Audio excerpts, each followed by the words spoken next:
Welcome back, friends. This is Deepali More, and welcome to our educational platform on Online Reader YouTube channel.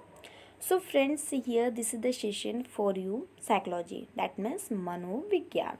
Yes, friends, psychology के chapter में आज जो हम discuss कर रहे हैं आज की जो पॉइंट पर वो क्या है हमारा आज का पॉइंट अधिगम क्या है अधिगम दैट मीन्स लर्निंग अधिगम से संबंधित काफ़ी कुछ पॉइंट्स आपके जो भी शिक्षक भर्तियां होती हैं उसमें बहुत ही इंपॉर्टेंट होती हैं। तो फ्रेंड्स उन सभी के पॉइंट ऑफ व्यू से यहाँ पर हम full lecture that means detail classes आज की सीरीज में जो है फ्रेंड्स हम डिस्कस करने वाले हैं। तो फ्रेंड्स कंटिन्यू हमारे साथ बने रहें। जो भी डाउट हो, जो भी इशू हो, जो भी सजेशन हो आपकी इस सेशन से रिलेटेड, तो आप हमें कमेंट ज़रूर करें। एंड हाँ फ्रेंड्स, आप देख पा रहे होंगे कि ये हमारे वीडियो की सीरीज़ नंबर 15 है। इससे पहले ऑलरेडी 14 सीरीज ओवर हो चुकी है। 14 सीरीज हमने कवर कर लिए हैं 14 क्लासों में। तो आप सभी से रिक्वेस्ट है कि हमारे वीडियोस की प्लेलिस्ट में जाके आप वहाँ से वो सारी क्लासेस को ज़रूर अटेम्प्ट करें जो कि आपके एग्ज़ाम के पॉइंट ऑफ व्यू से हेल्पफुल होंगी। तो फ्रेंड्स एग्ज़ाम के पॉइंट ऑफ व्यू से जो भी कंटेंट एंड स्टडी मटेरियल हम आपके लिए अवेलेबल करा रहे हैं, तो फ्रेंड्स उनकी सारी नोटिफिकेशन एंड सारी चीज़ें कंटेंट के रूप में आपको अवेलेबल होती रहे, तो इसके लिए आप चैनल को सब्सक्राइब जरूर कर लीजिएगा। यस फ्रेंड्स, जो भी फ्रेंड्स नए हैं जिन्होंने अभी तक सब्सक्राइब नहीं किया चैनल को, तो सब्सक्राइब जरूर कर लीजिएगा। एंड हाँ, साथ में बेल आइकन ज़रूर प्रेस कर दीजिएगा एंड दोस्तों के साथ में शेयर ज़रूर कर दीजिएगा, जिससे कि जो भी आपके फ्रेंड्स हैं वो भी इस सेशन को ज्वाइन कर सके एंड इस सेशन का जो है प्रॉफिट ले सके। सो फ्रेंड्स, आई होप, मैं आशा करती हूँ कि सेशन की जो भी जो इंट्रोडक्शन वो आपको इजी वे में समझ में आ गई होगी। तो फ्रेंड्स इसी के साथ साथ में आप हमें अनअकैडमी के लर्निंग ऐप पर भी जो है हमें सुन सकते हैं, वहाँ से हमारे क्लासेस ज्वाइन कर सकते हैं। फ्रेंड्स मैं बताना चाहूँगी कि अनअकैडमी पर फ्रेंड्स हमारी 400+ वीडियोज़ जो है अपलोडेड हैं, वो स्पेशली आपके शिक्षक भर्ती से। दैट मीन्स आपकी जो शिक्षक भर्तियाँ हैं, सीटेट है, सुपर टेट है, KVS first and second grade teaching exams, state level का कोई भी टेट का एग्ज़ाम हो, चाहे वो आपका एमपी टेट का हो, यूपी टेट का हो या एनी अदर, तो उन सभी के लिए वो वीडियोस जो हमने अनअकैडमी पर कवर किए हैं वो आपके बहुत ही हेल्पफुल होंगे आपके लिए। वहाँ पे आपको सारे सब्जेक्ट की वीडियोस एंड जो previous year paper, model paper, expected paper, सारी चीज़ें वहाँ पे हमने 400+ वीडियोज़ में हमने कवर की है। तो मैं आशा करती हूँ आप वहाँ पे भी हमें ज्वाइन करेंगे दीपाली मौर्य के नाम से। एंड यहाँ पर आप हमें यूट्यूब पर ऑनलाइन रीडर के नाम से सब्सक्राइब जरूर कर लीजिएगा। सो फ्रेंड्स, बढ़ते अपने सेशन की ओर आगे। जो हमारा आज का जो टॉपिक है वो क्या है, लर्निंग। सो फ्रेंड्स, लर्निंग क्या होती है फर्स्ट ऑफ ऑल हम ये डिस्कस करते हैं। तो लर्निंग को हम मनोविज्ञान की भाषा में क्या कह सकते हैं, अधिगम। क्या कह सकते हैं फ्रेंड्स, अधिगम। जो भी हमारे डीएलएड के स्टूडेंट्स हैं, फ्रेंड्स हैं, या जो भी बीएड अभी रिसेंटली उन्होंने एडमिशन लिया है, तो फ्रेंड्स वो सभी इस टाइप के बहुत ही, उन लोग को ये सारे शब्द बहुत ही जो टफ लग रहे होंगे या उन्हें ऐसा लग रहा है बहुत ही ज़्यादा डीप में हम हिंदी पढ़ रहे हैं। तो ऐसा कुछ नहीं फ्रेंड्स, ये सब साइकोलॉजिकल वर्ड है, मनोवैज्ञानिक वर्ड है, मनोविज्ञान के वर्ड हैं। और आप जो है थोड़ा बहुत जैसे ही क्लास लेंगे आपको सारी चीज़ें, सारे जो यहाँ के जो वर्ड्स हैं इसके मनोविज्ञान के, वो आपको बहुत अच्छे तरीके से समझ में आ जाएंगे। तो फ्रेंड्स जैसा कि हम बात कर रहे थे लर्निंग पर, तो लर्निंग का जो टॉपिक है उसको हम क्या कह सकते हैं, मनोविज्ञान में हम अधिगम कह सकते हैं। या हम हिंदी की सरल भाषा में बात करें तो उसको हम क्या कहते हैं, सीखना। सीखना तो आप सभी जानते हैं, जैसा कि हम कोई भी चीज़ पढ़ते हैं तो उसको हम क्या करते हैं, सीखते हैं।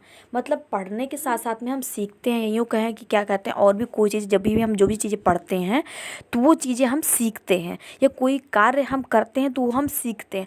मतलब कि हम अपने अनुभव, अपने प्रयास और अपने प्रशिक्षण के आधार पर हर कार्य को क्या करते हैं, सीखते हैं।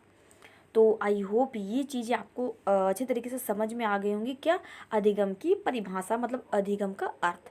तो इसकी परिभाषाएं बहुत सारी है, तो उन सभी चीज़ों को, उन सभी को हम वन बाय वन डिस्कस करेंगे, ताकि आपकी जो भी डाउट्स हो, जो भी हो, सारी चीज़ें आपकी क्लियर हो जाएंगी। तो सबसे पहले अगर हम बुकिश लैंग्वेज में अगर हम पढ़ें या अपने लैंग्वेज में, तो क्या हो जाएगा, अधिगम का सबसे पहले अगर हम पढ़ना चाहें अर्थ, तो जैसा कि मैंने आपको ऑलरेडी डिफाइन किया कि अधिगम का क्या अर्थ होता है, तो अधिगम का अर्थ होता है सीखना। सीखना दैट मीन्स व्यवहार में परिवर्तन की प्रक्रिया।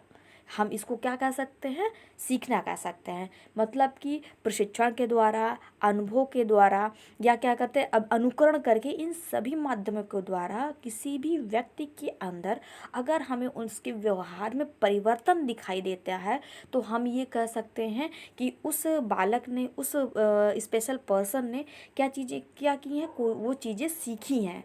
दैट मीन्स उसका व्यवहार, उसका बिहेवियर पहले तो ऐसा नहीं था, अब उसका बिहेवियर, उसका व्यवहार इस तरीके से हो गया। दैट मीन्स उसने कहीं ना कहीं से ये चीज़ें सीखी हैं। तो ये इसका तात्पर्य हुआ। वैसे अगर व्यवहार की जैसे कि यहाँ बात आई फ्रेंड्स, व्यवहार, तो व्यवहार का जो है ये आपने पढ़ा ही है हमारे प्रीवियस क्लास में हमने अच्छे तरीके से सभी चीज़ों को डिस्कस किया है। तो व्यवहार जो शब्द था ये इसकी जो परिभाषा इस समय मानक रूप में है किसकी, मनोविज्ञान की, तो वो क्या है, व्यवहार की परिभाषा मानक में इस समय चल रही है। सबसे पहले तो आई थी आत्मा का विज्ञान, मान्यता थी। देन उसके बाद में जो आई मन या मस्तिष्क का विज्ञान, देन उसके बाद में आपकी आई चेतना का विज्ञान, देन लास्ट में जो आई व्यवहार का मनोविज्ञान, किसके द्वारा, वॉटसन महोदय के द्वारा। तो वो आज भी प्रचलन में है। यही कह सकते हैं कि वर्तमान आपका जो मनोविज्ञान है वो क्या है, व्यवहार का मनोविज्ञान है। तो ये आया था आपका 1913 में वॉटसन महोदय के द्वारा, और जो कि इसके जनक माने जाते हैं। लेकिन व्यवहार मतलब कि व्यवहारवाद जो थे वो वॉटसन महोदय लेके आए थे। दैट मीन्स हम ये कह सकते हैं कि आज का जो मनोविज्ञान हो व्यवहार का मनोविज्ञान है। तो ये धारणा व्यक्त की थी किसने, वॉटसन महोदय। लेकिन कहीं ना कहीं अगर हम ये बात सोचें कि मनोविज्ञान में व्यवहार शब्द कहाँ से आया, तो ये फ्रेंड्स आपके लिए बहुत ही इंपॉर्टेंट पॉइंट बन सकता है। तो ये आया था आपका विलियम मैकडूगल की एक पुस्तक थी, द आउटलाइन ऑफ साइकोलॉजी। कौन सी पुस्तक थी, विलियम मैकडूगल महोदय की एक पुस्तक थी द आउटलाइन ऑफ साइकोलॉजी। ये और विलियम मैकडूगल महोदय ने 1905 में ये पुस्तक जो है जारी की थी। तो इन्हीं पुस्तक में जो है व्यवहार शब्द की सबसे पहले धारणा देखने को मिली थी। तो आई होप ये भी चीज़ें आपको क्लियर हो गई होंगी। तो फ्रेंड्स इसी साथ हम आगे बढ़ते हैं, आगे क्या चीज़ें कुछ कहीं कहीं उन चीज़ों को समझते हैं।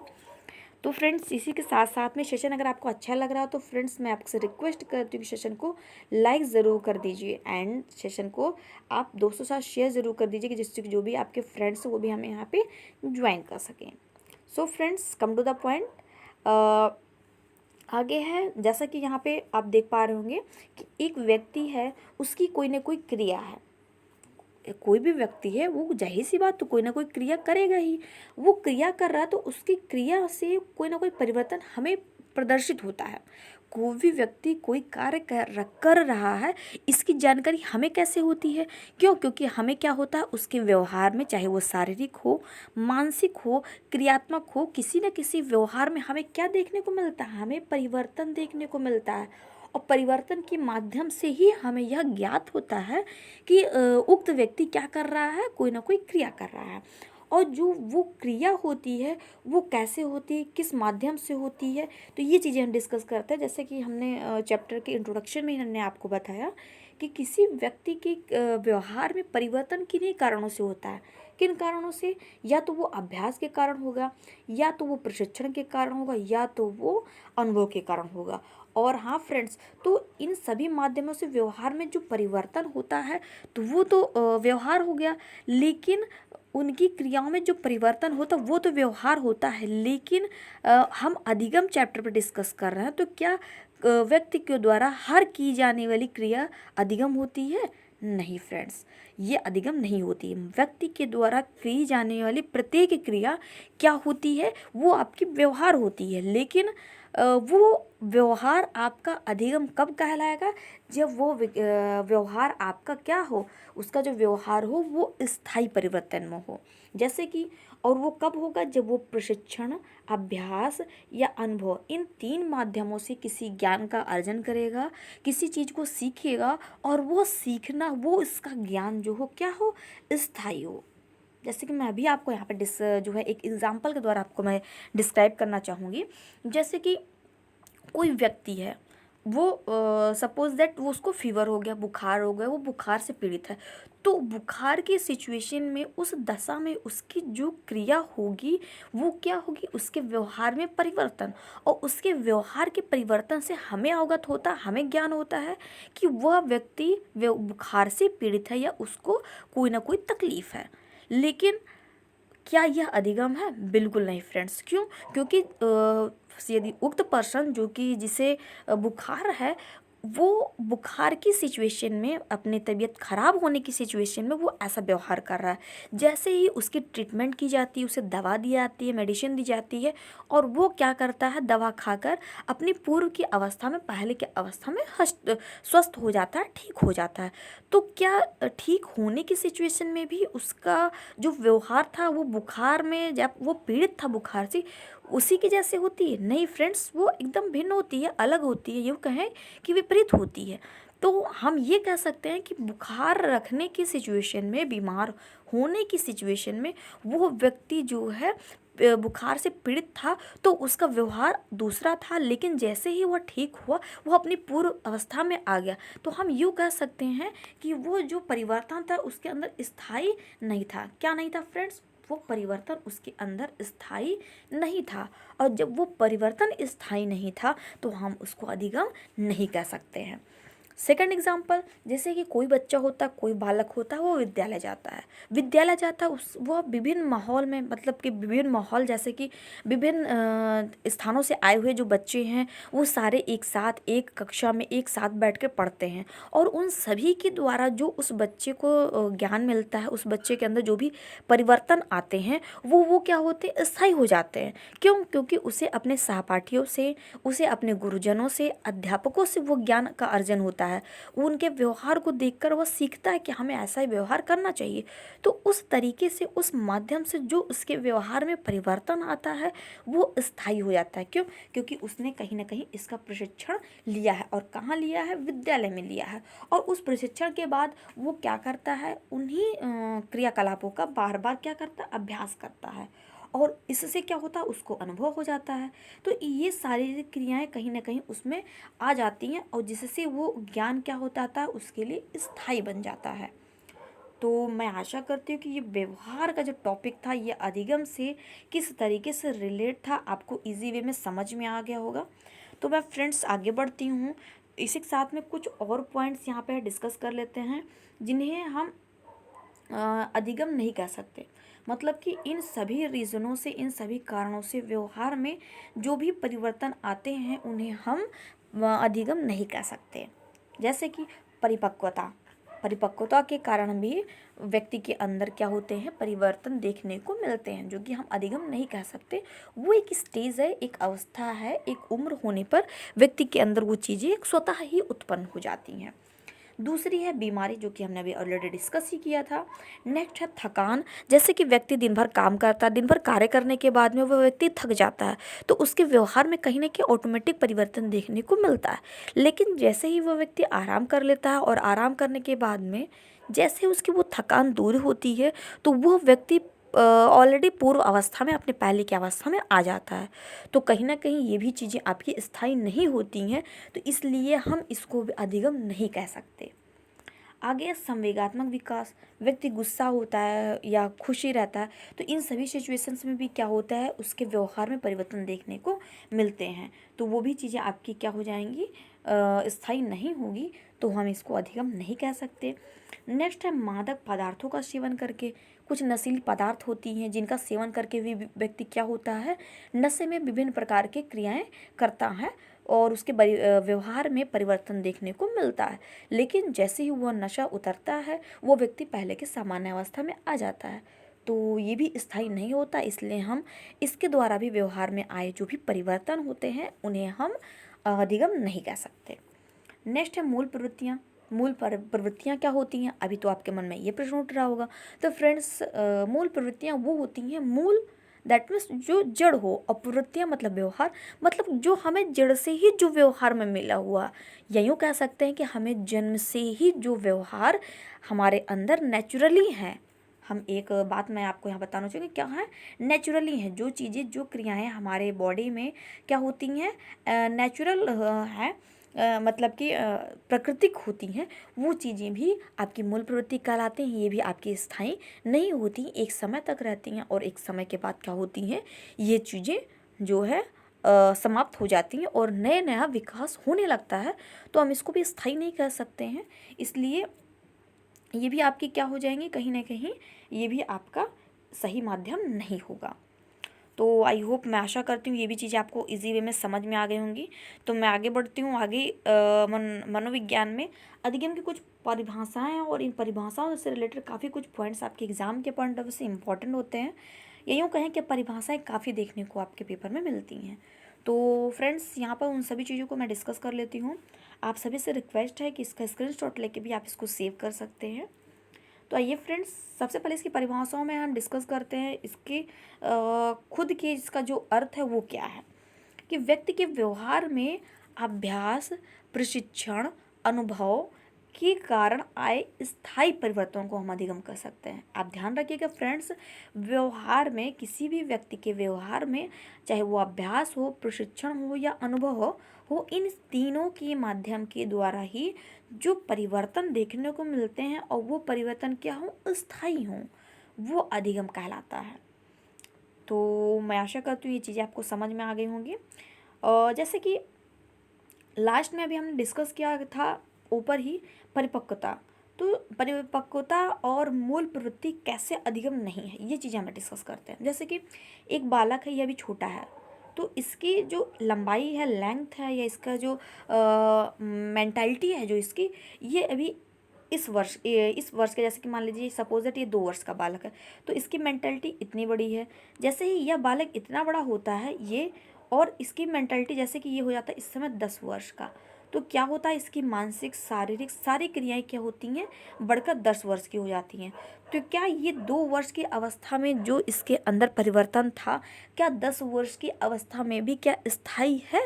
नहीं है। तो इसलिए ये अधिगम नहीं है, इसको हम विकास कह सकते हैं। मूल प्रवृत्तियाँ जो जन्मजात जो कार्य होते हैं, जैसे कि मैंने ऑलरेडी आपको डिफाइन किया, जन्म से हंसना, रोना, गाना, या यूँ कह सकते हैं कि जितनी हमारी ज्ञानेंद्रियाँ जो कार्य करती हैं, वो चीज़ें कर्मेंद्रियों के द्वारा, तो वो सारी चीज़ें आपकी क्या हो जाएंगी, मूल प्रवृत्तियों के अंतर्गत आ जाएंगी। तो आई होप ये दोनों पॉइंट्स जिन भी फ्रेंड्स के अगर सस्पेंस में होंगे, तो आई होप, मैं आशा करती हूँ क्लियर हो गए होंगे। सो फ्रेंड्स, परिभाषाओं के क्रम में हम आगे बढ़ते हैं और अगली परिभाषा को देखते हैं, जो कि बहुत ही इम्पॉर्टेंट है एंड आपके एग्जाम के पॉइंट ऑफ व्यू से बहुत ही इम्पॉर्टेंट माना जाएगा ये। एंड प्रीवियस ईयर में मल्टीपल टाइम ये जो परिभाषा है, ये जो स्टेटमेंट है, ये देखने को मिला है। और ये किसकी है? क्रो एंड क्रो महोदय की है। तो आइए देखते हैं कि क्रो एंड क्रो महोदय ने क्या कहा है अधिगम के विषय पर। तो क्रो एंड क्रो ने कहा है कि आदत, अभिवृत्ति और ज्ञान का अर्जन करना अधिगम कहलाता है। क्या फ्रेंड्स? आदत, अभिवृत्ति और ज्ञान का अर्जन करना अधिगम कहलाता है। तो जैसे कि फ्रेंड्स, किसी व्यक्ति की आदत होती है, अभिवृत्ति होती है, और उसके ज्ञान का जो अर्जन होता है वही अधिगम होता है। ये किसने कही है? क्रो एंड क्रो महोदय ने कही है। तो ये परिभाषा भी काफ़ी इम्पॉर्टेंट रही है, तो इसको आपको याद रखना है। याद रखने की छोटी सी ट्रिक मैं आपको बताना चाहूँगी फ्रेंड्स। जैसे कि यहाँ पे देख पा रहे होंगे आज क्रो एंड क्रो, आप देख पा रहे होंगे कि 2 क्रो है, मतलब क्रो दैट मीन्स कौवे, तो 2 कौवे हैं, क्रो एंड क्रो, 2 कौवे मिलकर आज हमें वो 3 बातें बताएंगे। और 3 बातें कौन कौन सी बताएंगे? वो ये 3 प्रकार की बातें हमें आज बताएंगे। 2 कौवे आज हमें 3 बातें बताएंगे। तो आज से आप यहाँ पे देख पाएंगे कि आज से क्या हो जाएगा, एक आ से आदत, दूसरे आ से अभिवृत्ति, तीसरे आ से क्या हो जाएगा, ज्ञान या ज्ञान। तो ये चीज़ें आपके लिए काफ़ी इंपॉर्टेंट बन सकती है एंड आई होप इसको आप अच्छे से समझ पाए होंगे। अगली जो परिभाषा है वो किसकी है? गिलफोर्ड महोदय की है। तो गिलफोर्ड महोदय ने क्या कहा है कि व्यवहार के कारण व्यवहार में आया कोई भी परिवर्तन अधिगम है। क्या फ्रेंड्स? व्यवहार के कारण व्यवहार में आया कोई भी जो परिवर्तन है वो अधिगम है। तो इस तरीके से, जैसे कि यहाँ पे एक पर्सन है, यहाँ पे एक पर्सन, दैट मीन्स 2 पर्सन आमने सामने खड़े हैं। ये पर्सन, फर्स्ट पर्सन ने सेकेंड पर्सन को क्या बोला? Good morning. तो दूसरे पर्सन ने इसको रिप्लाई में दिया गुड मॉर्निंग। तो क्या हुआ, पहले पर्सन ने, नंबर 1 पर्सन ने व्यवहार किया और नंबर 2 पर्सन ने क्या किया, उसका उत्तर दिया, दैट मीन्स रिप्लाई दिया। तो क्या हुआ, नंबर 1 व्यक्ति के द्वारा नंबर 2 को जो व्यवहार में दिया गया था वो उसके कारण क्या हुआ, व्यवहार में परिवर्तन हुआ। सेम एज अगर हम बात करें कि क्या कहते हैं सेकेंडली, तो सेकेंडली यहाँ पे हम कह सकते हैं कि यदि जो पहला पर्सन है, फर्स्ट पर्सन, वो व्यक्ति ये क्या करता है, अगर इस सेकंड पर्सन को थप्पड़ मारता है दूसरे व्यक्ति को, तो क्या कर दूसरा व्यक्ति भी इस पहले पर्सन को थप्पड़ देता है। तो इससे क्या होता है कि पहला पर्सन, नंबर 1 व्यक्ति जो व्यवहार करेगा, नंबर दूसरा व्यक्ति भी सेम उसी तरीके से उसी वे में व्यवहार उसके साथ करेगा। तो गिलफोर्ड महोदय की ये परिभाषा इस जगह सिद्ध होती है कि व्यवहार के कारण व्यवहार में आया हुआ जो परिवर्तन है वो क्या होता है, आपका अधिगम कहलाता है। तो ये गिलफोर्ड महोदय की परिभाषा थी। तो अभी तक हमने फ्रेंड्स जो है क्रो एंड क्रो, गिलफोर्ड महोदय की हमने ये दोनों परिभाषाएं अच्छे तरीके से कवर की। इसके साथ साथ में हमने अधिगम की परिभाषा के जो अर्थ है वो चीज़ें हमने देखा। तो आई होप, मैं आशा करती हूँ ये सारी चीज़ें आपको अच्छे तरीके से समझ में आ गई होंगी। तो आगे और भी मनोवैज्ञानिक की परिभाषाएं हैं जिसको हम आगे डिस्कस करते हैं। तो आगे कौन से और मनोवैज्ञानिक है, तो आगे हैं वुडवर्थ महोदय। वुडवर्थ महोदय ने अधिगम के विषय में अपने 2 प्रकार के स्टेटमेंट व्यक्त किए। पहला स्टेटमेंट इनका क्या था फ्रेंड्स, अधिगम विकास की एक प्रक्रिया है। क्या है, अधिगम एक विकास की प्रक्रिया है, ये विलियम वुड्सवर्थ महोदय ने कहा था। एंड नेक्स्ट है नवीन ज्ञान और नवीन प्रतिक्रियाओं का अर्जन अधिगम है। तो फ्रेंड्स ये वही वुडवर्थ महोदय हैं जिन्होंने मनोविज्ञान के, जब हम विकास क्रम पढ़ रहे थे वहाँ पर इन्होंने अपने एक बहुत ही इम्पोर्टेंट एंड फेमस लाइन इन्होंने व्यक्त की थी। एंड वो फेमस लाइन जो है काफ़ी टाइम आपके पेपर में भी आया हुआ है, तो मैं यहाँ पर वो लाइन फिर से रिपीट करना चाहूँगी। इन्होंने कहा था कि मनोविज्ञान के विकास क्रम के विषय में कि मनोविज्ञान ने सबसे पहले अपनी आत्मा त्यागी, फिर क्या हुआ, मन का त्याग किया, फिर चेतना खोई, देन अब वह मनोविज्ञान के व्यवहार पर जो है व्यक्त करता है या उस पर जो है कायम है। तो इस तरीके का स्टेटमेंट इन्होंने व्यक्त किया था। तो ये वही महोदय हैं, कौन, वुडवर्थ महोदय ने, जिन्होंने कहा था कि मनोविज्ञान ने अपनी आत्मा खोई, फिर मस्तिष्क पर आया, फिर चेतना खोई और अब वह व्यवहार की धारणा को व्यक्त करता है। तो इस तरीके का स्टेटमेंट इन्होंने व्यक्त किया था, ये वही वुडवर्थ महोदय हैं। तो वो लाइन के साथ साथ में, उस लाइन के साथ साथ में ये भी लाइन आपके लिए काफ़ी इंपॉर्टेंट बनती हैं कि अधिगम विकास की एक प्रक्रिया है ये, और नवीन ज्ञान और नवीन प्रक्रियाओं का अर्जन अधिगम है। अब इसको आप ध्यान कैसे रखेंगे, इसको आप याद कैसे करेंगे, तो नवीन नवीन देख पा रहे होंगे 2 बार यूज हुआ है, नवीन नवीन 2 बार यूज हुआ है। सेम एज यहाँ पे वाह वर्ड भी 2 बार रिपीटेड हुआ है, वुडवर्थ में वाह 2 है और नवीन नवीन 2 है। तो इससे भी आप रिलेट करके याद कर सकते हैं। और विलियम वुडवर्थ एक मतलब इन्होंने क्या कहा था, अधिगम विकास की एक प्रक्रिया है, इसको आप ऐसे एज इट इज़ याद कर सकते हैं। तो आई होप, मैं आशा करती हूँ जो ये चीज़ें, इन दोनों लाइनें एंड इसके साथ साथ में जो हमने इनके विकास के उनके संबंध में जो लाइनें थी हमने उसको अच्छे से क्लियर कर किया है। आगे बढ़ते हैं, नेक्स्ट है बीएफ स्किनर महोदय। तो फ्रेंड्स बीएफ स्किनर महोदय थे, उन्होंने क्या कहा था कि अधिगम व्यवहार में उत्तरोत्तर अनुकूलन की प्रक्रिया है। क्या है, अधिगम व्यवहार में उत्तरोत्तर अनुकूलन की प्रक्रिया है। तो ये है बीएफ स्किनर महोदय की, जो कि क्रिया प्रसून अनुबंधन के जन्मदाता हैं, वो माने जाते हैं। तो इसके साथ साथ में आगे बढ़ते हैं, आइजैक महोदय। आइजैक महोदय ने क्या कहा, नेक्स्ट है अधिगम नवीन स्लैश स्थायी परिवर्तन के अंतर्गत सीखने की प्रक्रिया है। ये किसने कहा था, आइजैक महोदय ने कहा था। नेक्स्ट एक अगली लाइन बहुत ही इंपॉर्टेंट है, ये परिभाषा आपकी गेट्स महोदय की है कि प्रशिक्षण और अनुभव के कारण व्यवहार में आया परिवर्तन क्या है, अधिगम कहलाता है। तो प्रशिक्षण के कारण व्यवहार में आया परिवर्तन क्या है, अधिगम है। तो जैसे कि इसको आप याद कैसे करेंगे कि गेट्स, यहाँ पे क्या दिया हुआ, नेम इनका दिया हुआ गेट्स। तो जैसे कि फ्रेंड्स विद्यालय का क्या होता है, गेट होता है, और उस गेट के अंदर मतलब विद्यालय के अंदर हम क्यों प्रवेश करते हैं गेट से, क्योंकि हमें प्रशिक्षण चाहिए होता है और हमें अनुभव की प्राप्ति करनी होती है। तो इन्हीं रीज़न से हम क्या करते हैं, विद्यालय के गेट के अंदर हम प्रवेश करते हैं। विद्यालय में कोई भी व्यक्ति, कोई भी बंदा किसी दूसरे रास्ते से नहीं इंटर करता है। हर एक बंदा वो क्या करता है, विद्यालय के गेट से प्रवेश करता है। तो ये आपके लिए याद करने की एक छोटी सी अच्छी सी ट्रिक हो जाएगी। तो आई होप, मैं आशा करती हूँ ये सारी चीज़ें, सारे पॉइंट्स आपको अच्छे तरीके से क्लियर हो गए होंगे। विलियम वुडवर्थ महोदय, स्किनर, आइजैक एंड इससे पहले जो हमने डिस्कस किए वो सारी चीज़ें, तो सारी परिभाषाएं बहुत ही इंपॉर्टेंट है फ्रेंड्स। जिन भी मनोवैज्ञानिकों ने जो भी परिभाषाएं दी हैं उनको आप जरूर याद कर लीजिएगा, कहीं से स्किप मत कीजिएगा, क्योंकि सारी चीज़ बहुत ही इंपॉर्टेंट है। एंड प्रीवियस ईयर पेपर के कलेक्शन से जो भी चीज़ें निकल के आई उन सभी चीज़ों को हमने यहाँ पे डिस्कस जरूर किया है। तो मैं आशा करती हूँ सारी चीज़ें आपको अच्छे तरीके से समझ में आ गई होंगी। सारे यहाँ पे इंपॉर्टेंट फैक्ट ही हैं जो कि आपके एग्ज़ाम के लिए हैं। तो फ्रेंड्स, अगर अभी तक लाइक नहीं किया तो लाइक ज़रूर कर दीजिए, एंड अगर दोस्तों के साथ शेयर नहीं किया है तो शेयर ज़रूर कर दीजिएगा। एंड अगर जो भी फ्रेंड्स नए हैं उन्होंने चैनल को सब्सक्राइब नहीं किया है तो सब्सक्राइब ज़रूर कर लीजिएगा, जिससे कि और भी फ्रेंड्स आए और वो देखें यहाँ पे इस सेशन को एंड उससे अपने प्रॉफिट ले सकें। तो लाइक करिएगा एंड शेयर ज़रूर कर दीजिएगा अपने दोस्तों के साथ में। सो फ्रेंड्स, इसी क्रम में हम आगे बढ़ते हैं। आगे क्या है, अधिगम की जो है कुछ पक्ष हैं, कुछ प्रकार हैं, कुछ इसकी विधियां हैं किसकी, अधिगम की, लर्निंग की। तो उन चीज़ों को भी हम यहाँ पे डिस्कस किए लेते हैं। तो अधिगम में सबसे पहले अगर हम पक्ष की बात करें तो इसमें कुछ होते हैं संज्ञानात्मक पक्ष, पहला है। दूसरा कुछ है आपका क्रियात्मक पक्ष हो जाएगा। तीसरा आपका क्या है, वो हो जाएगा आपका भावात्मक पक्ष। तो ये है इसके 3 पक्ष।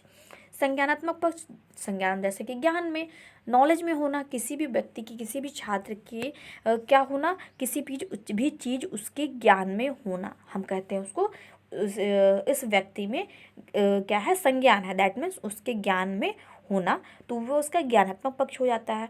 क्रियात्मक पक्ष, कोई भी छात्र किसी काम को कर रहा है तो उसकी क्रिया जो होगी, उसकी जो एक्टिविटी होगी वो उसका क्रियात्मक पक्ष हो जाता है।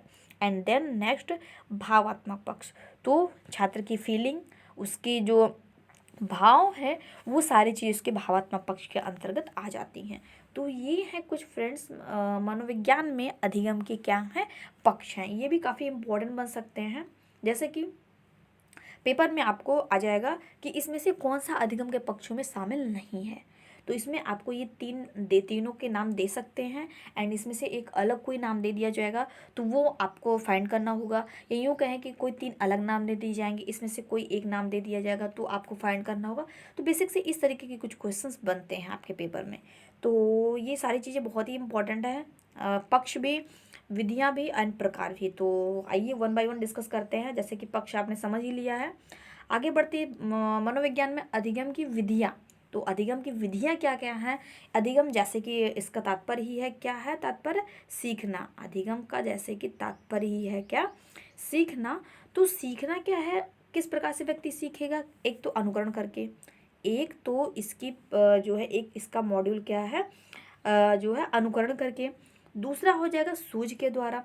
अनुकरण करने से तात्पर्य है कि किसी का भी अनुसरण करना, सुन करके, देख करके उस क्रिया को करना, ये आपका अनुकरण हो जाता है। दूसरा आएगा बात सूझ की। सूझ की मतलब कि किसी के कार्य को, किसी की क्रियाओं को देख कर ही उसको क्या है, स्वतः ही करना, मतलब अपने आईक्यू से, अपने बुद्धि विवेक से उस चीज़ को करना।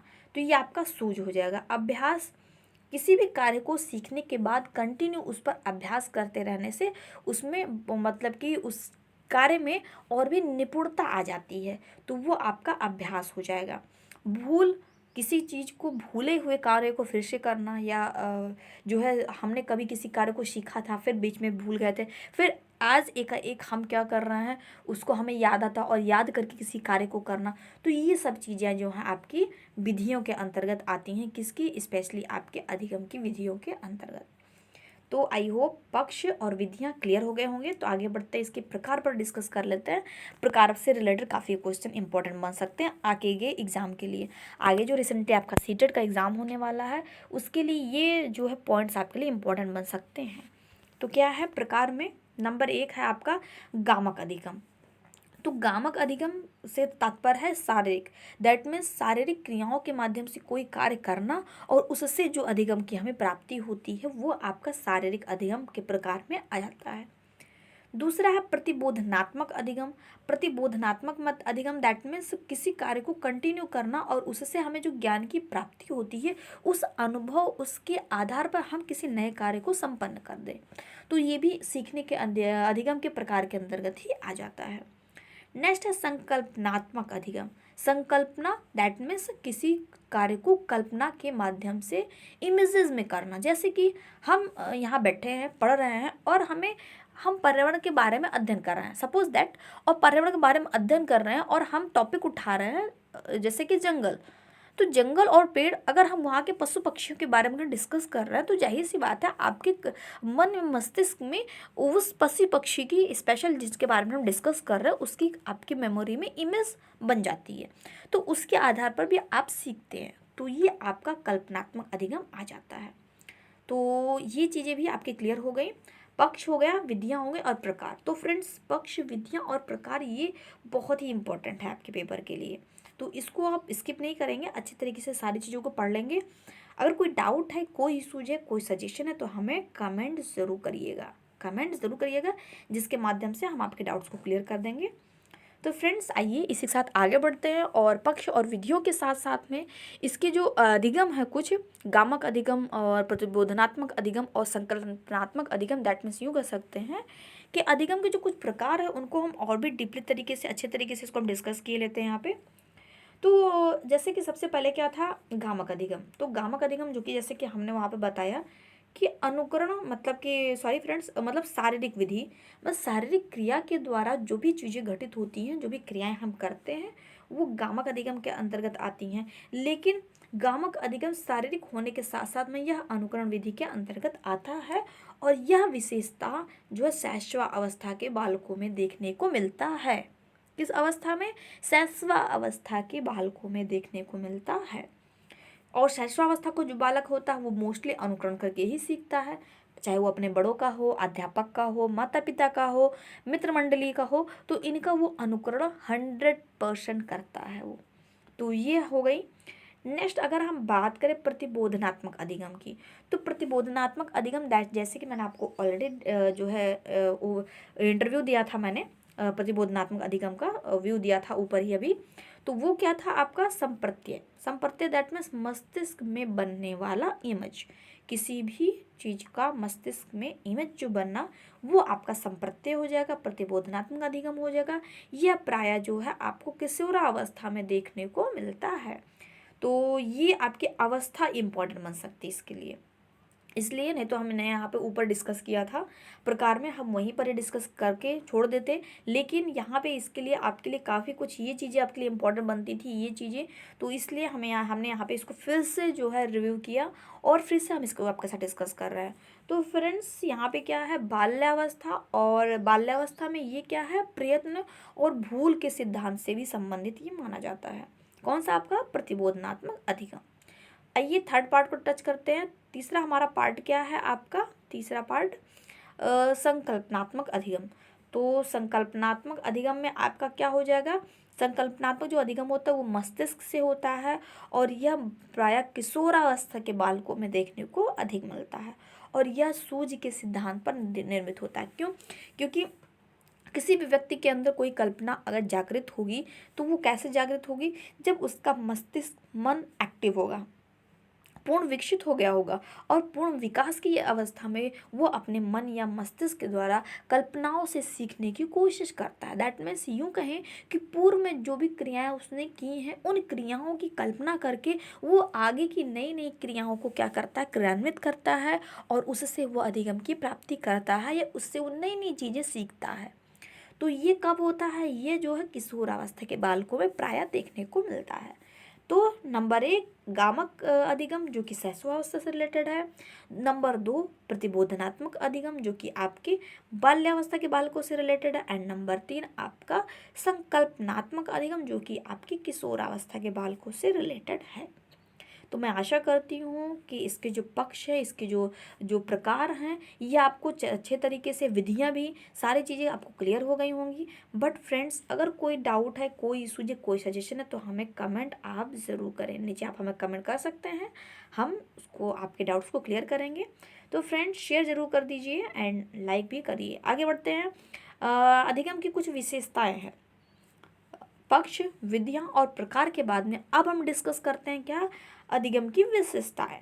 तो ये सारी चीज़ें बेसिकली हमने अपने अनअकैडमी की क्लास में भी कवर किया था। तो आप हमारे अनअकैडमी के प्लेटफॉर्म पे जाके वहाँ पर भी सारी चीज़ें डिस्कस कर सकते हैं, पढ़ सकते हैं। ये सारी क्लासेस वहाँ पे ओवर हो चुकी हैं। वहाँ पे आपको 400+ वीडियोस आपको मिलेंगे आपके टीचिंग एग्जाम से रिलेटेड। तो यहाँ भी हमारे साथ कंटिन्यू रहे, 1 बाय 1 सारी क्लासेस, सारी चीज़ें आपको यहाँ पे हम अवेलेबल कराएंगे। एंड फ्रेंड, इसके साथ साथ में आप हमें अनअकैडमी पर ज़रूर ज्वाइन कीजिए। तो आइए अब डिस्कस करते हैं अधिगम की कुछ विशेषताएं। तो अब अधिगम के पार्ट में अधिगम की कुछ विशेषताएं क्या हैं। तो सबसे नंबर 1 पार्ट है, अधिगम एक प्रक्रिया है। अधिगम क्या है, एक प्रक्रिया है। यस फ्रेंड्स, जैसे कि आप देख पा रहे होंगे, जैसे कि मान लीजिए ये अधिगम की प्रक्रिया के कुछ माध्यम है।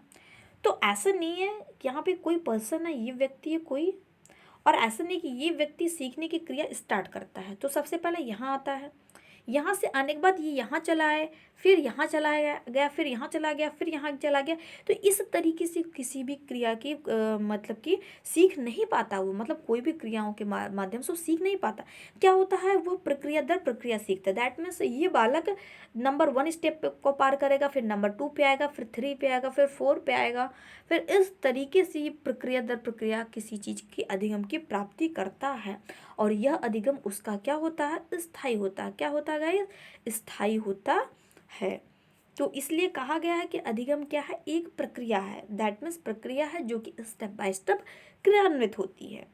दूसरी, अगर अगली कड़ी की हम बात करें नेक्स्ट पॉइंट की, तो अधिगम सदैव उद्देश्यपूर्ण होता है। हर व्यक्ति का अपना कोई ना कोई लक्ष्य होता है। जैसे कि आप हैं, आप जो फर्स्ट ग्रेड की, सेकेंड ग्रेड की, रीट की, केवीएस की, सीटेट की तैयारी कर रहे होंगे। तो इन विभिन्न शिक्षक भर्तियों की अगर आप तैयारी कर रहे हो तो आपका उद्देश्य लक्ष्य जो है इस शिक्षक भर्तियों को क्रैक करना है, कहीं ना कहीं नौकरी पाना है।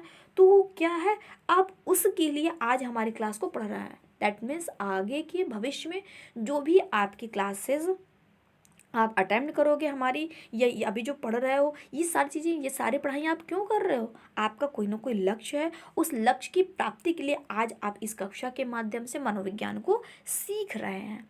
तो ये भी क्या है, एक प्रकार से अधिगम ही है। तो सदैव अधिगम जो होता है वो सदैव उद्देश्यपूर्ण होता है। किसी भी व्यक्ति के द्वारा किया गया कार्य वो क्या होता है, उद्देश्यपूर्ण होता है। और उद्देश्यपूर्ण होने के साथ साथ में तभी वो अधिगम की प्राप्ति कर पाएगा। तो आई होप, मैं आशा करती हूँ ये भी दोनों पॉइंट्स आपके क्लियर हो गए होंगे। तो आगे बढ़ते हैं इनकी परिभाषाओं के क्रम में। अगला क्या है, अगली चीज़ों को हम डिस्कस करते हैं नेक्स्ट, कि अधिगम जीवन पर्यंत चलने वाली क्या है, प्रक्रिया है। अधिगम जीवन पर्यंत चलने वाली प्रक्रिया है। फ्रेंड्स, जब भी एक बालक जन्म लेता है, क्या लेता है, जब भी कोई बालक जन्म लेता है तो उसकी जो है अधिगम की जो प्रक्रिया है वो जन्म लेने के साथ ही प्रारंभ हो जाती है। जैसे कि कोई बालक जन्म लिया और जन्म लेने के तुरंत बाद ही वो क्या करता है, प्रकाश में अगर आता है तो वह अपने आँखों पर सामंजस्य स्थापित नहीं कर पाता। या यूँ कहें कि जो जिस माहौल में था और जिस माहौल में वो अब पैदा हुआ, तो वो क्या करता, 3 से 4 घंटे तक अपनी आँखों को क्या करता है, इस बाह्य वातावरण में सामंजस्य स्थापित करने के लिए वो क्या करता है, सेट करता है अपने आँखों को।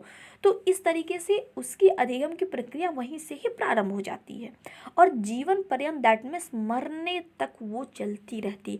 मरने, यूँ कहें कि मरने के बाद भी उसकी यह अधिगम की प्रक्रिया चलती रहती है। हर एक बंदा जब जन्म लेता है, जीवन की प्रत्येक स्टेप में वो कुछ ना कुछ सीखता है। एक बंदा जब मरता है और मरने तक भी क्या करता है, वो जाते जाते अपने परिवार के लोगों को कुछ ना कुछ सिखा जाता है कि उसे जीवन में ये अनुभव प्राप्त हुआ। और वो क्या करता है, उन चीज़ों को वृद्धावस्था होने पर अपने जो उसकी पीढ़ी होती है उनको वो क्या करता है, हस्तांतरित करता है। दैट मीन्स बताता है कि मैं ऐसा था तो मैंने ये किया था। तो उससे क्या करता है, उसको जो अनुभव की प्राप्ति होती है तो उन चीज़ों को वो अपने पीढ़ियों दर पीढ़ियों को सिखाता चला जाता है जब तक वो मरता नहीं है। तो इससे लिए हम कह सकते हैं कि अधिगम जो है सीखना, और सीखना एक जीवन पर्यंत तक चलने वाली प्रक्रिया है। जब से बालक जन्म लेता है और मृत्यु तक वो कुछ ना कुछ हर दिन हर क्षण सीखता रहता है। तो ये भी चीज़ें क्लियर हो गई होंगी। आगे बढ़ते हैं अगले क्वेश्चन की ओर, अगले पॉइंट की ओर, कि अधिगम एक क्रियात्मक प्रक्रिया है। एक क्रियात्मक प्रक्रिया है। यस फ्रेंड्स, क्रिया दैट मीन्स क्रिया करने के लिए कोई लक्ष्य होगा, क्रिया करने के लिए कोई ना कोई आवश्यकता होगी, और क्रिया करने के लिए योग्यता की भी ज़रूरत होती है।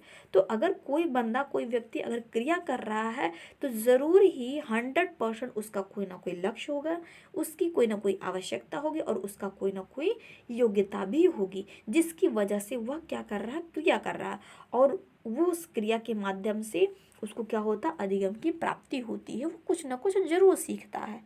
तो इसलिए हम कह सकते हैं कि अधिगम एक क्रियात्मक प्रक्रिया है। और अभी अच्छे तरीके से क्लियर करना चाहूँगे फ्रेंड्स, जैसे कि यहाँ पे देखिए, एक बच्चा है, एक बालक है, उसके पास विभिन्न प्रकार के विषयों की किताबें हैं, जैसे कि आपके सीटेट के लिए ये साइको है, इंग्लिश है, एंड मैथमेटिक्स है, एनवायरनमेंट है, संस्कृत है, तो साइको है, इस तरीके से आपकी इस विभिन्न विषयों की किताबें हैं। और इस बंदे के पास में अगर ये बंदा प्रत्येक किताबों पर अपनी क्रियाएं करता है, मतलब कि ये बंदा प्रत्येक किताबों को अगर पढ़ता है तो इसके बदले में इसे क्या होता है, इसे जो भी ज्ञान प्राप्ति होती, जो भी कुछ सीखता है वो सीखता है ये। लेकिन अगर इन सारी किताबों को ये व्यक्ति क्या करे, केवल परचेज करके अपने पास स्टोर कर ले और उसको पढ़े ना, तो क्या इसको अधिगम की प्राप्ति होगी? नहीं होगी।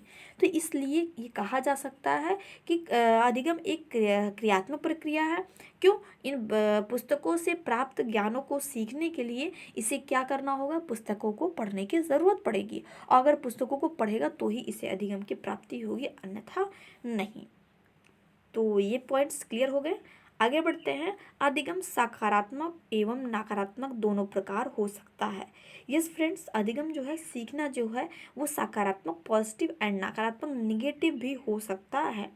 जैसे कि समाज के सापेक्ष किसी कार्य को अधिगम को करना, तो वो समाज के सापेक्ष अगर किसी कार्य के अधिगम को अगर वो कर रहा है अधिगम के लिए, तो वो क्या होता है, वो आपको कहीं ना कहीं पॉजिटिव रिजल्ट तो देगा ही देगा, लेकिन कहीं ना कहीं समाज के नज़रिए में आपको नकारात्मक जो है धारणा में भी व्यक्त कर देगा वो। तो ये चीज़ें आपकी हो जाएंगी इस तरीके से। तो आई होप, मैं आशा करती हूँ ये भी चीज़ें समझ में आ गई होंगी। तो यहाँ पर यहाँ पे आपको कुछ जो विशेषताएं दी गई हैं, तो ये विशेषताएं फ्रेंड्स स्पेशली आपके जो है सीटेट वगैरह में और केवीएस के लिए बहुत ही इंपॉर्टेंट बनती हैं। तो यहाँ पर आपकी इस तरीके से विशेषताएं दे दी जाएंगी, और क्या पूछा जाएगा आपसे कि इसमें से कौन सी जो है आपकी विशेषता जो है अधिगम की नहीं है। तो वहाँ पर उस सिचुएशन में आपको यहाँ पर ये चीज़ें आपको क्लियर करनी होगी। फिलहाल जो ऑप्शन देते हैं काफ़ी सस्पेंशियल होते हैं फ्रेंड्स, तो यहाँ पे 1 बाय 1 सारे पॉइंट्स को आपको जो है क्लियर करना ज़रूरी होता है, तो इसलिए आप इन चीज़ों को ज़रूर क्लियर कर लें। आगे बढ़ते हैं। अगला है अधिगम एक स्वाभाविक प्रक्रिया है। क्या है फ्रेंड्स? अधिगम एक स्वाभाविक प्रक्रिया है। यस फ्रेंड्स, अधिगम जो होता है वो क्या है, एक प्रकार की स्वाभाविक प्रक्रिया है, मतलब स्वतः ही क्रियान्वित होने वाली है। मतलब आप जबरदस्ती किसी चीज़ को सीख नहीं सकते, जबरदस्ती किसी कार्य को आप क्रियान्वित नहीं कर सकते। तो उसी प्रकार से अधिगम भी एक जबरन किसी कार्य को करके आप अधिगम की प्राप्ति नहीं कर सकते हैं। तो यह एक स्वाभाविक होने वाली प्रक्रिया है। आप किसी क्रिया को क्रियान्वित कीजिए, उससे आपको स्वतः ही अधिगम की प्राप्ति होगी। नेक्स्ट है, अधिगम में कई प्रकार की विधियां सम्मिलित होती हैं। क्या होती है फ्रेंड्स? अधिगम में कई प्रकार की विधियां सम्मिलित होती हैं। नेक्स्ट है, अधिगम में अध्यापक, मित्र मंडली, परिवार की मुख्य भूमिका होती है। यस फ्रेंड्स, अधिगम में अध्यापक, मित्र मंडली, परिवार की जो है मुख्य भूमिका अवश्य होती है। आगे है, अधिगम सदैव नवीन नहीं होता। मतलब अधिगम सदैव नवीन नहीं होता है, वो अपनी उनका एक अपना रास्ता होता है, अपना एक पाथ होता है, जिसपे हर एक व्यक्ति स्टेप बाय स्टेप चलता है। हर व्यक्ति को अगर अधिगम की प्राप्ति चाहिए तो वो व्यक्ति उस स्टेप से गुजरता है। तो इसलिए हम कह सकते हैं कि अधिगम कोई नई चीज़ नहीं है, कोई नया नहीं है, कोई नवीन प्रक्रिया नहीं है। यह सदैव क्या होती है, अपनी पुरानी धारणाओं पर, अपने पुराने सिद्धांतों पर ही ये कार्य करती है। आगे है 10 नंबर पॉइंट। देखिए फ्रेंड्स, यहाँ पे 1 बाय 1 करके हमने 10 इसकी विशेषताओं को डिस्कस कर लिया। मैं आशा करती हूँ कि सारी विशेषताएं आपको अच्छे तरीके से क्लियर हो गई होंगी। बट अगर कोई डाउट है, कोई इशूज है, कोई सजेशन है, तो हमें कमेंट जरूर करें। आगे बढ़ते हैं। अधिगम व्यवहार में परिवर्तन की प्रक्रिया है। क्या है? अधिगम व्यवहार में परिवर्तन की प्रक्रिया है। जैसे कि हमने अधिगम की स्टार्टिंग में, जैसे कि हमने वीडियोस की स्टार्टिंग में ही हमने अधिगम की विशेषताओं पर डिस्कस किया था, सॉरी फ्रेंड्स, अधिगम के अर्थों पर डिस्कस किया था। तो हमने वहाँ पे आपको क्लियर किया था कि अधिगम से व्यवहार में जो परिवर्तन होते हैं, तो वो व्यवहार में परिवर्तन प्रशिक्षण, अनुभव और अभ्यास, इन 3 माध्यमों से ही होने चाहिए। एंड प्लस इन 3 माध्यमों के द्वारा जो भी हमें अधिगम की प्राप्ति होती है, जो कुछ भी हम सीखते हैं, वो अगर स्थायी है तो ही अधिगम कहलाएगा, अन्यथा नहीं। Is that clear? That means व्यवहार में जो परिवर्तन की प्रक्रिया है वो अभ्यास, अनुभव और प्रशिक्षण, इन्हीं के माध्यम से होना चाहिए, तो ही वह प्रक्रिया क्या कहलाएगी? अधिगम की प्राप्ति कहलाएगी। और इसके साथ साथ में वह प्रक्रिया क्या होनी चाहिए? स्थायी होनी चाहिए। तो फ्रेंड्स, आई होप सारी चीज़ें आपको समझ में आ गई होंगी। तो फ्रेंड्स, अगले सेशन में हम डिस्कस करेंगे आपके साथ में क्या? अधिगम के वक्र। यस फ्रेंड्स, अधिगम के वक्र को हम नेक्स्ट वीडियोस में डिस्कस करेंगे। तो मैं आशा करती हूँ ये सारी चीज़ें, सारे पॉइंट्स आपको अच्छे तरीके से क्लियर हो गए होंगे। तो friends, thank you for watching me and मिलते हैं नेक्स्ट सेशन में, नेक्स्ट वीडियो साथ में। सो फ्रेंड्स, मैं बताना चाहूँगी कि अनअकैडमी पर आप हमें दीपाली मौर्य के नाम से फॉलो ज़रूर कर लें। सिंपली आप अपने गूगल के प्ले स्टोर से अनअकैडमी का लर्निंग ऐप डाउनलोड कीजिए, लॉगिन कीजिए। साइन अप करने के बाद में देन आप अपना गोल सेलेक्ट कीजिए। आपका गोल क्या है? तो टीचिंग एग्ज़ाम्स के बाद में आप सर्च बार में जाके दीपाली मौर्य नाम टाइप करेंगे, वहाँ से आप क्या कर लीजिए? फॉलो कर लीजिए। नेक्स्ट नीचे 1 बाय 1 आप शीइंग ऑल करेंगे, तो वहाँ पे सारी चीज़ें आपको स्टेप बाय स्टेप सारे वीडियोज़ आपको मिल जाएंगे। वहाँ से आप सारी चीज़ें भी अपनी स्टडी को अच्छे तरीके से कंटिन्यू आप कर सकते हैं। वहाँ पर अनअकैडमी पर आपको 400+ वीडियोस हमारी मिल जाएंगी आपकी टीचिंग एग्जाम से related. And online reader YouTube channel पर आप हमें सब्सक्राइब कर लीजिए। अगर सब्सक्राइब नहीं किया है तो लाइक कर दीजिए एंड दोस्तों के साथ शेयर जरूर कर दीजिए। एंड दोस्तों को भी हमारे साथ इस प्लेटफॉर्म पर, इस चैनल पर आप हमारे साथ जुड़िए। तो फ्रेंड्स, सेशन कैसा लगा कमेंट करके ज़रूर बताएं एंड लाइक भी कर दीजिएगा। तो फ्रेंड्स, मिलते हैं नेक्स्ट सेशन में। जैसा कि हमने टॉपिक बताया कि हम डिस्कस करेंगे अधिगम के वक्र को। तो अधिगम के वक्र को, कर्व ऑफ लर्निंग, हम डिस्कस करेंगे। So guys, bye bye, have a nice day, take care, all the best.